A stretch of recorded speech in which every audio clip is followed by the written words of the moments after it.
Hello अस्सलाम वालेकुम to every Muslim. उम्मीद है सारे ठीक ठाक होंगे। तो आपको पता है जैसे कि हिंदुस्तान में कुछ अर्सा पहले एक कानून मंजूर हुआ था, एक बिल मंजूर हुआ था कि 1970 पहले के जो मुसलमान हैं तो वो अपने आईडी बताएं, वो अपने कागजात बताएं ताकि इंडिया की शहरियत उन्हें मिल सके, वरना उन्हें इंडिया की शहरियत नहीं मिलेगी। और जिसकी वजह से मुसलमान काफ़ी गुस्से में आए।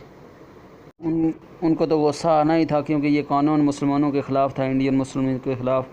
तो फिर इसका ज़िक्र अल्लामा हिशाम इलाही ज़हीर ने कर दिया। तो फिर क्या हुआ, इंडिया की मीडिया उनके पीछे ही पड़ गई। आप भी वीडियो में देखिए। बखूबी वाकिफ हो चुका है। असदुद्दीन अवैसी ने इसके जवाब में कहा है कि इंडिया एक नई पार्टीशन के रास्ते के ऊपर चल पड़ा है।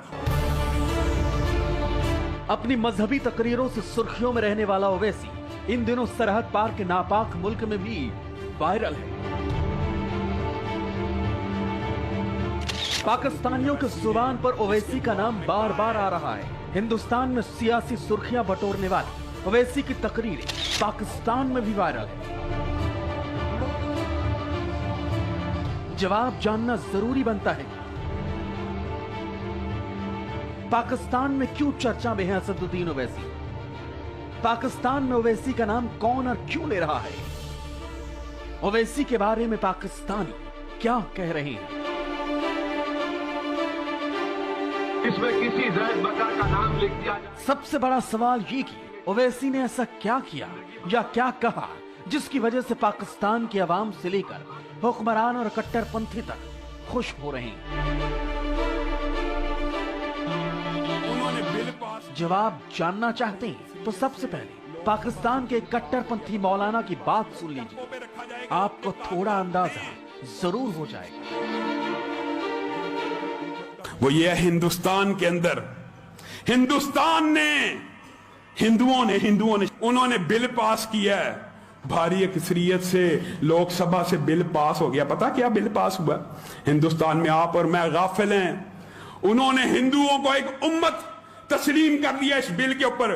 कहा 1970 से पहले जो मुसलमान हैं वो डॉक्यूमेंट दें हिंदुस्तान के अंदर, फिर उनको शहरियत दी जाएगी, वरना शहरियत ही नहीं दी जाएगी। उनको डिटेंशन कैंपों पे रखा जाएगा, वो अपने कागजात दें। और दूसरी शिक क्या है? हिंदू पाकिस्तान का हो, बांग्लादेश का हो, नेपाल का हो, पूरी दुनिया का जहां का हो, वो हिंदुस्तान में आके सियासी पनाह और शहरियत की दरखास्त देगा, उसको शहरियत मिल जाएगी। बताइए, पाकिस्तान जो इस्लाम के नाम पे बना, क्या पाकिस्तान में ऐसा कोई बिल पेश हो सकता है कि शाम का मुहाजिर आए, फलस्तीन का, बर्मा का, पाकिस्तान की शहरियत हासिल करे? आज पूरी मुसलमान उम्मत के अंदर एक मुल्क ऐसा नहीं है जो इस तरह का ऐलान कर दे कि दुनिया भर के अंदर जो मजलूम मुस्लिम हमारे मुल्क में है हम उनको शहरियत देते हैं। हिंदुओं ने, हैरान कुन बात है। पाकिस्तान में इन दोनों ऐसा ही मातम है। पाकिस्तानी हिंदुओं को हिंदुस्तानी बनने का हक मिलने से इमरान, कुरैशी, रशीद से लेकर भाजपा तक बौखलाए हुए हैं। इसलिए इस कट्टरपंथी मौलाना के शब्दों के फेर में मत पड़िए। मौलाना ने असली बात तो इसके बाद की, ओवैसी का जिक्र भी यहीं आया, सुनना चाहेंगे। ऐसी तबकाती तकसीम के बावजूद उनकी असेंबली में बिल पास हो गया है कि जो मजलूम हिंदू जहां का भी होगा वो भारत में शहरियत की दरखास्त दे, इमीडिएट उसको शहरियत दे दी जाएगी और कोई भी मुसलमान भारत का शहरी नहीं बन सकता। बताइए, असदुद्दीन अवैसी ने इसके जवाब में कहा है कि इंडिया एक नई पार्टीशन के रास्ते के ऊपर चल पड़ा है। सही सुना आपने। पाकिस्तान में ओवैसी का जिक्र कुछ इसी तरह हुआ। इस पाकिस्तानी मौलाना का तारुफ भी जान लीजिए।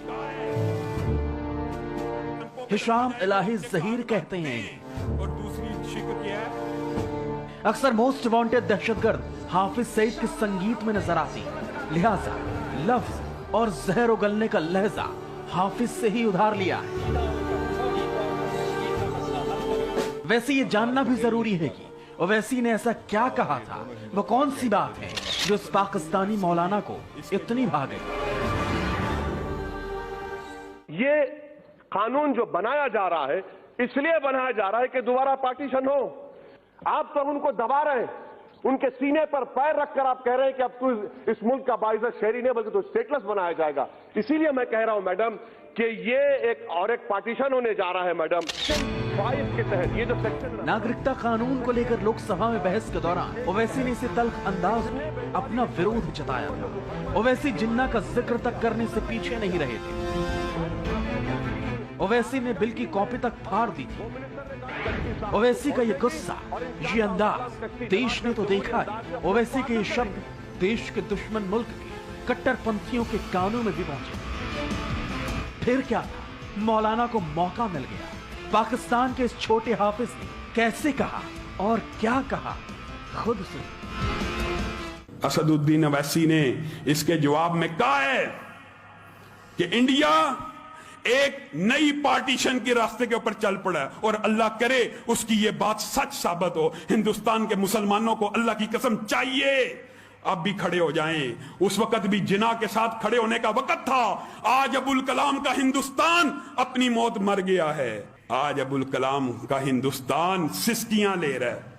आज वहां पे मुसलमानों के ऊपर जुल्म सितम की एक अलग दास्तानें हैं, लेकिन हिंदुस्तान की मुस्लिम लीग और असदुद्दीन ओवैसी को चाहिए हिंदुस्तान के अंदर पार्टीशन की एक नई तहरीक को चलाया जाए। हिंदुस्तान की धरती से एक नया मुस्लिम वतन निकले।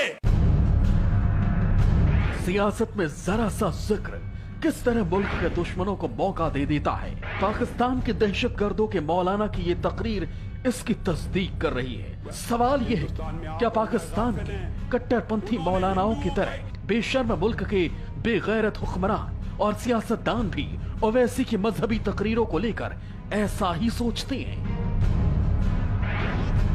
पाकिस्तान की असेंबली में ओवैसी का नाम क्यों लिया जा रहा है? आज पाकिस्तान कमजोर है। मैं ढूंढ रहा था, हो सकता है मेरी नजर में से गुजरा, हमने ओआईसी का उसमें जिक्र भी नहीं किया। उस रेजोल्यूशन में हमने ओआईसी का नाम क्यों नहीं लिखा? कौन है हमारे साथ इस वक्त इस्लामिक वर्ल्ड में? हमारे साथ कौन खड़ा है? जरा आसपास नजर दौड़ाएं। पाकिस्तान की नेशनल असेंबली यानी पाकिस्तान की संसद में ओवैसी का जिक्र सुनकर हैरानी हुई होगी आपको, किसी को भी हो सकती है। वैसे पाकिस्तान में ओवैसी के एक और कद्रदान का दीदार भी कर लीजिए। अंदाज जरा हटकर है।